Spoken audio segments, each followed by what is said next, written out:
welcome to the Teacher's Toolkit for Literacy, the free podcast for motivated teachers and school leaders who want to inspire their students and school community in literacy learning. Make sure you subscribe to the show on your favourite podcast player, and for more amazing literacy resources, check out the show notes provided with every episode. Hi, I'm Sharon and I'm the host of A Teacher's Toolkit for Literacy. In every Toolkit episode, we bring you specific resources, tools, strategies, tips, techniques to help you in your job as a teacher of literacy. Firstly, we acknowledge and pay our respects to the Kaurna people, the traditional custodians whose ancestral lands we gather on. We acknowledge the deep feelings of attachment and relationship of the Kaurna people to country, and we respect and value their past, present and ongoing connection to the land and cultural beliefs. And welcome, Phil. Thanks, Sharon, and welcome back to part 2 of our podcast. Enjoy. So that's called scoop, when you put a little line underneath to show which words go together. Like that might be 2 words or 3 words or 4 words. Or longer. Yeah. And actually, I did model this in a class, a year 6 class. Last week. And we did do it with, from their read aloud, I just put one sentence up on the board. I just hand wrote it up there. And I modelled with that. But what we then got them to do was practice just taking the first sentence from their book or wherever they're up to, but we just got them to take the first sentence in their own book and do the same thing that you just did, that I just did. Back at their places? Yeah, because that's where their books are. So they'd be going back ready for reading. And so as a little warm-up, before I've just thrown them in at the deep end, I've said, all right, your book, let's have a practice at that specific thing that you've just done. Yes. So that's like their little mini rehearsal before they go off and do it independently. Yes. Yep. Yes. And that's a really important piece, because if they don't get that little step, they might just go off into the wilderness and not know what to do. Correct. Now, in this instance, I sent them back to try it with their own book. We could have also done that together on the board. If I've got another sentence written up there, if I've got 2 sentences from the read aloud up there, of course that could have been screenshot and or photographed and up on the screen, and I wouldn't have had to have written it out. What we then do is let them do the thinking. All right, so you have a look at that sentence, and before anybody reads it aloud, how would you phrase in their mind that sentence? So as we're here together, so what that then does is just keeps everybody together. I'm just testing out, finding out, I'm being scientific here. How are they going with applying that? Yeah. I'm getting the idea of that mini rehearsal bit being where you could still be with it as a group and you're looking up on the board and they're all going through it in their own minds. Yes. Or they go back to their desks and they're looking at a sentence in their book and then practicing what you've just demonstrated. Which I would do if it was the first time I had made it my intention. Yeah. My learning intention. But if it was a subsequent day, okay, well then I wouldn't necessarily need to check in. A little rehearsal you won't need so much. No. Now the other thing we did do, so the idea of them having some opportunity to practice with some feedback. So if we're all on the floor together and someone phrases it one way, and someone else will say, that's interesting, I phrased it like this. And then we can just have that quick, right, what worked, what didn't work, who thinks this way, who thought that way but now sees they'd do it this way. So it starts broadening out. It's like a little bit more think aloud, but not just the teacher. If it's only the teacher doing it all of the time, the gradual release. We're not handing over. Well, you're scaffolding, aren't you? Yes, and we've got to, it shouldn't be days worth of teacher talk and teacher modelling before we get students into it. It should happen quickly. So then as they're reading that day, so we've talked about, I guess, sort of like the to and the with, but we've modelled. It's so critical, the modelling, that think aloud, that doing it, just talking it, testing it out together, whether we've done it together on the floor or we've tried it out in our own book and got a little bit of feedback about that, but it's much easier to do it if I keep everybody together. It's really focusing on, you've got your learning intention and you're really focusing in on it. It's not like go off and read, guys. This is the intention. We're looking at this fluency phrasing and we're really zeroing in on this, and they're going to zero in on it in their reading. Yes. Highly intentional. Yes. Reading is still purposeful and enjoyable and all those things. Yes. They're reading their own book at their own interest and everything. Yeah, their just right book. Yep. And that's another big question which we're going to address in the second part of this podcast is how do we get children with the right books? Yeah, so that's another section. And that's a big thing. Yeah. All right, so here we are. We've got the clear purpose. Intention. Yep. We've got had our mini practice. Yes. Really honed in on what we want to read with them or want them to do in their reading. Yes. Yep. With some on the spot feedback already around that, how that's working. And not just you giving the feedback, but all those students in the class helping you give that feedback to each other. So you've got 25 teachers in the class, not just one. Yeah. So right here, right now, if we're thinking about, that explicit teaching model and having what's the success criteria, as teacher, I'm now building with the children. They're coming to a clearer and clearer understanding of what it is to be successful with this. Yeah.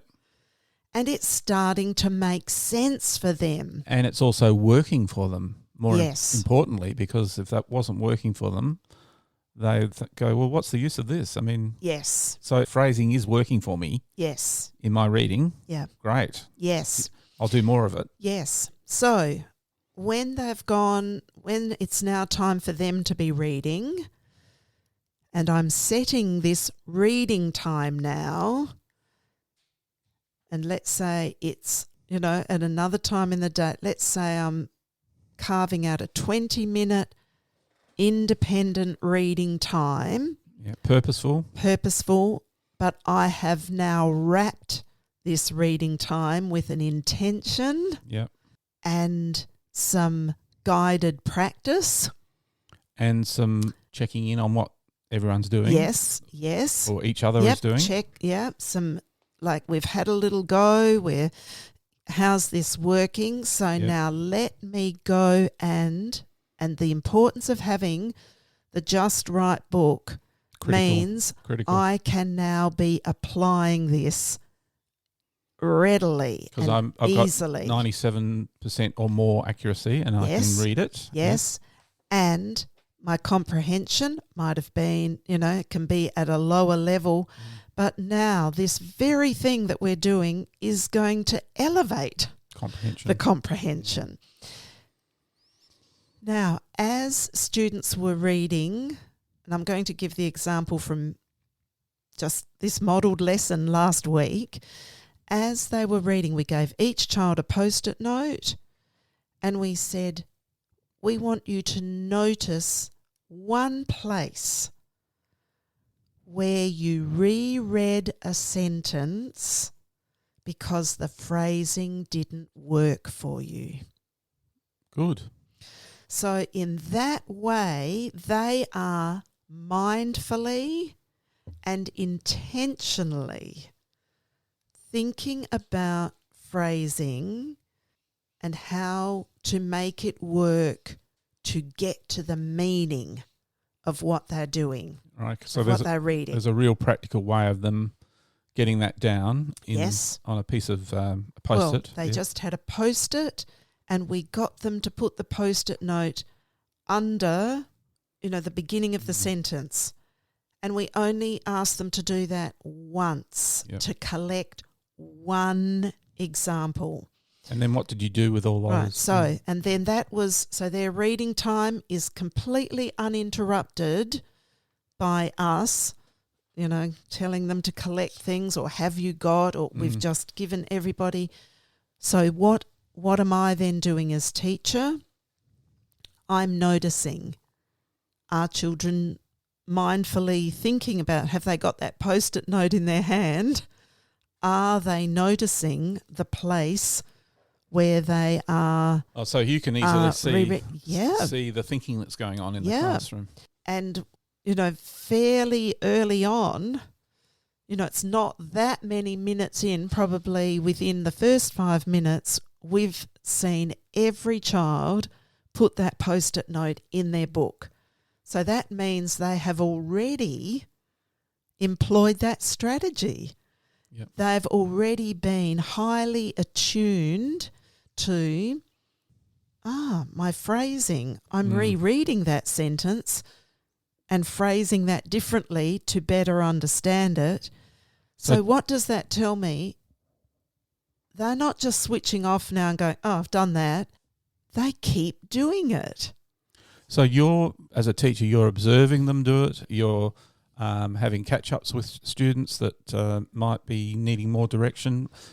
That's the type of thing that's going on? Yes. Yep. So during that time, I'm not trying to interrupt their reading, but if I see a child who I think is I am also quite intentional about trying to catch up with a certain number of children per lesson to just check in with them. And to check in with them, I mean bobbing down next to them where they are, getting them to read a bit to me. I'll listen in for phrasing because that's what the intention was of the day, and for them to show me how that's doing. And I'll make a little note of that in their reading journal, which is where I keep their conferencing notes.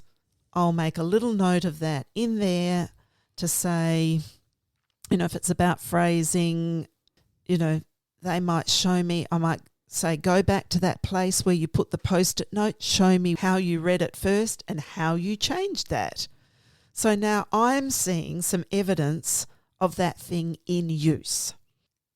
And I might, as I said, just write a note in their reading journal. But actually there's another step that I also use, but I do want to do some on-the-spot teaching around the room. But I also do not want to go interrupting for the sake of interrupting. Yep. I want children to have sustained reading time. Yep. And my on-the-spot teaching should be when I see that there is somebody, that's my number one thing. Is there anybody who's losing their momentum, their stamina? Like, what's happening here that I need to step in and do? And with the whole group, they've all done these Post-it notes, so that's a record of where they've come to. Right. So that's what I'm going to come to next. What we then did, and I keep saying we because I'm modelling this in a classroom, so the teacher and I. Then every child had, and that was one thing that we were also roving for. We were just checking, did every child get that Post-it note into their book? Because if there had been a child who hadn't, that would be something that I would be saying, I'd be thinking, do they not understand what I've modelled, or have they just not had the opportunity to rephrase yet? Is this something that they're so good at that, they didn't need this? But then that would also make me think, all good readers go back over something and rephrase it. They just do. So if there'd been a child who hadn't put the Post-it note in, I would definitely be in there going, okay, just a little revisit of what we've done, are you using the strategy? And they just might need a little prompt to get back on. If they don't know how to do it on the spot, I'll show them again. Yep. So, and I'd get them to read to me to see where we could do it.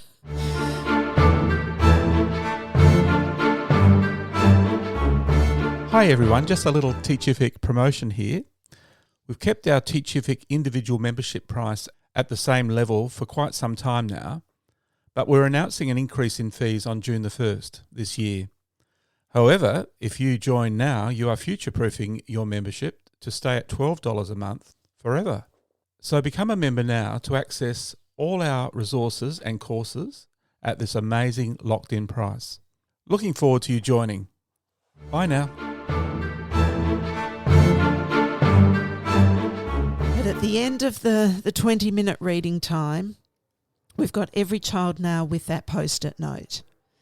And what we've asked them to do is to go back to that sentence that they reread and rephrased, and we've got them to jot on their post-it note how they rephrased it.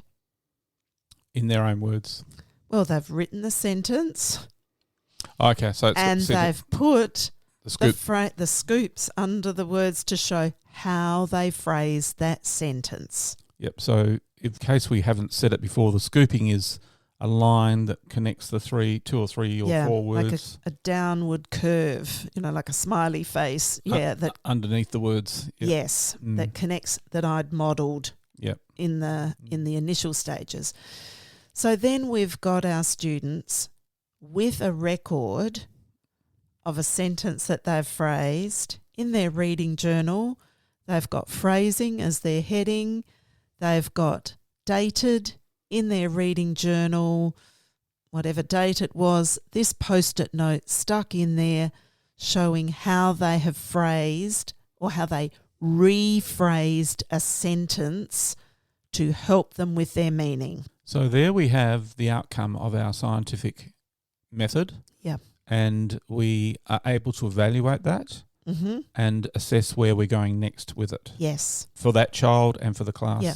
And what's more, our children are helping us evaluate that, to say they need more of that, and to talk about, we had children talk about how it helped.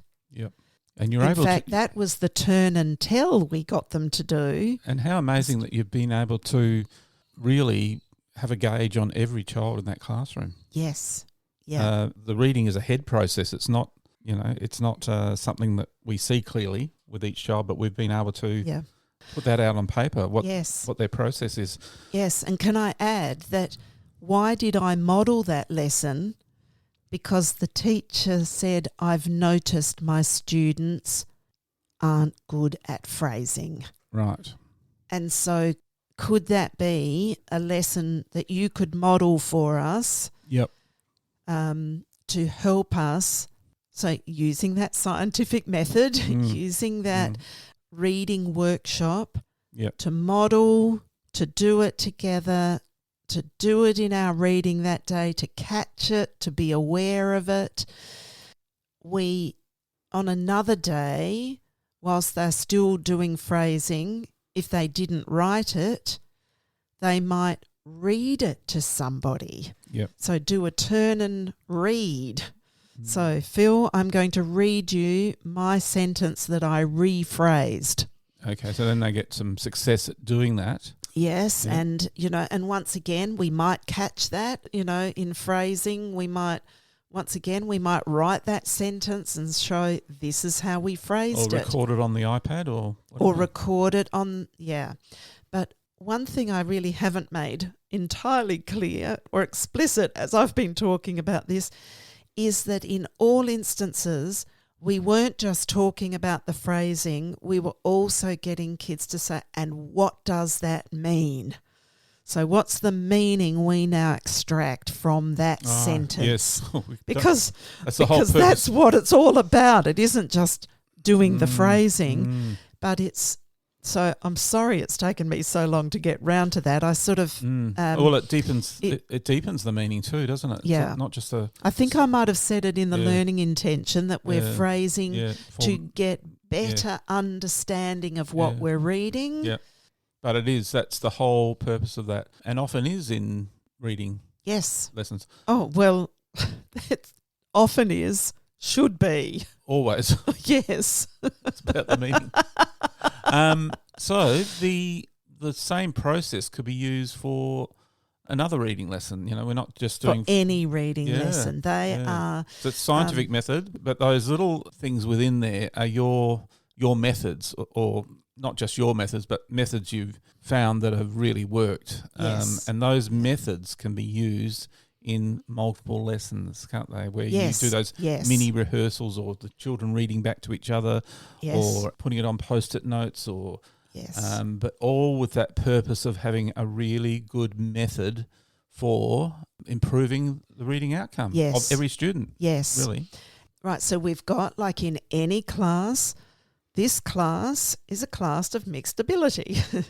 Every class is like that. We've got, so for our struggling readers, if you'd have walked into that class and seen how students were employing that strategy, and when they were recording on their post-it note, you know, how they were phrasing, it would have been very difficult for anybody to work out who was a struggling reader.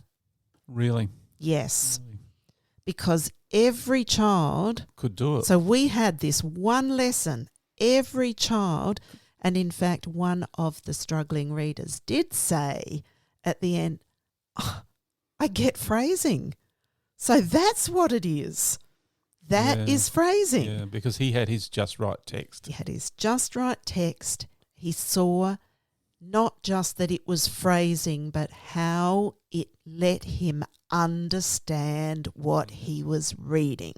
Yeah, because we're coming back to now the struggling reader, but we're not just talking now about the struggling reader. We're talking about all our readers. But because we were focusing on the struggling reader, well, there you are. Yeah. It's worked for them. Yes. So I'm just going to talk about the reading workshop across different elements of the struggle, you know, the teaching struggle that we talked about at the beginning. So when we talked about the reasons for this topic and what teachers often say to me is, you know, how do we motivate below grade level readers? In the reading workshop, there is high motivation for our struggling readers if they're reading text that they can read and they are employing the same strategy as everybody else. Yeah, that's powerful because they don't feel like they're being separated into a subclass. Yep. They're in first class with everyone else. Yep. The fact that they can be using the exact same strategy, because this is the thing. You know, every strategy is needed by everybody, and there isn't you can't have this strategy yet until you're at this level, or you can do this, or you can do that. It's like these are strategies. So which leads me to two other things. The next one being, well, how do we help struggling readers access grade level curriculum like this? Just did it. So it's not, we've got to go back, you know, a few levels or a few year levels, you know, because they're only at this level of comprehension. This phrasing has just elevated their level of comprehension. These students are seeing for themselves what they can do. Yeah. Like, that's the critical part. Yep, that's good. Isn't it? Yep. You know, that they can go, I just tried that and that worked. And so now I can keep trying that. I can keep doing that. And so even though we only got them to catch it once on that day, on their Post-it note, every one of them said, I could have had 15 more Post-it notes because I kept doing it. I kept. So here they are continuing to practice. Like this whole point of metacognition, reflecting on ourselves as learners, like that is such an important thing. It isn't just sharing it with somebody. It's knowing it for ourselves, what we did, how it worked, what we tried, what we did again and again, and how we got better and better at it, which comes to that second point on our struggle list earlier on. It's about how do we help struggling readers make growth like this with something that they can, like the teacher told me it was everyone in the class was struggling with phrasing. Yep. And now they're all able to tackle it. And now they've all got, I'm not saying one lesson done and dusted. No. This is now it's a strategy they can keep employing. Yep. And it takes intention to keep us using that, but choosing and using it and saying, along with other things that we're doing, but yes, here, let me catch, wow, I am going to reread that and rephrase that because I didn't understand what I was reading. So, we're not just building comprehension here, we're building self-monitoring. Yeah. These are big processes and I think it's important to be naming all of those things so that students go, so a child goes, I get phrasing. Yep. And I get why it's important. Yep. And I think that's the other thing, isn't it? That the intention isn't just... So intentions are often sort of like, we will understand how to phrase. I like to make learning intentions. Good readers use phrasing to help them better understand what they're reading. The learning intention should have the what and then the action. So I haven't really got good readers use phrasing. So I have to demonstrate what that phrasing is. How do I use phrasing? How do I do it? I have to have an action. If I haven't got an action, I haven't got a learning intention. And I have to know why I'm doing it to help me better understand what I read. We've got to have the goal. What's its purpose? So I'm really hammering on about that learning intention, which I always begin with good reader, because that makes me write an action. Good readers use phrasing, not we will understand. And good readers use phrasing, and here's how they do it. Yes, I could. Good readers use phrasing by scooping words together. Yeah, but you're modelling to show how that works. I'm absolutely modelling the action. So the expert adult is modelling how that works in their own thinking whilst they read. Yeah. And them having the chance to have a mini try out of that and then go on to their own independent reading, and then therefore the reading is purposeful, it's followed an intention. Yeah. It's purposeful, it's got an outcome. Yep. And it's a measurable outcome. Yes. And it's employed immediately. Well, it's tried out. Yep. Immediately. All right. Now, so we've discovered, Sharon, that reading workshop is very powerful for struggling readers. Yes. And all readers, but struggling readers. Yes. We have 3 other aspects to talk about, but we're going to do those in a future podcast. Yes. So, folks, this is the first aspect of the elements that we are going to talk about to do with supporting struggling readers, and we have 3 others to talk about in future podcast or podcasts. Yes. I'm so sorry, everyone. And I really hope this is, it does answer a lot of the questions I keep getting. And I'm hoping this really answers some of the questions if you're in a leadership or coaching role that you get, or if you're a teacher answers some of the questions you really have about that, because I think what's important in these podcasts, as I said to Phil, I don't want to just do, how do we isolate children out of the class and give them some intervention or something outside of to help them in their struggle. I want strategies for me as teacher, and let's face it, how do we get the most power out of what we do for every child in our class? Yeah, we might not have the luxury of having another adult we can send some children off to. Yeah. And we want ways that we can work with our whole class and the power of having that whole class together. Yeah. One of our timeless T's, Sharon, together. Yeah. So the power of having that whole class together with the expert adult in the room. Yes, yeah. And I guess I think it's a luxury to keep everyone together. Yeah. I think it's a luxury for struggling readers to know that they are part of this community. Yeah.